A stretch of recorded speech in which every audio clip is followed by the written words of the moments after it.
ما أعرف انفجار أو طيارة ما أعرف.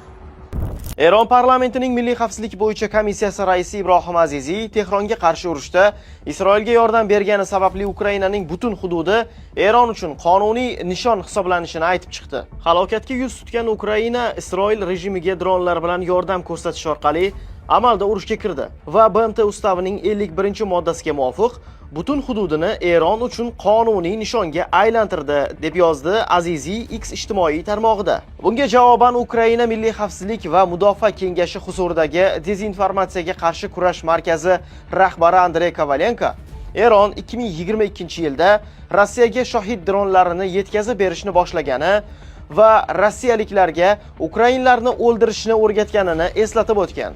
Kiyev va Tel Aviv uchuvchisiz uchish qurilmalari sohasida hamkorligi bo'yicha rasmiy ma'lumot yo'q. Shu bilan birga Ukraina prezidenti Vladimir Zelenskiy Eron dronlarini urib tushirishga ixtisoslashgan ukrainalik mutaxassislar Yaqin Sharqqa yuborilishini ma'lum qilgan.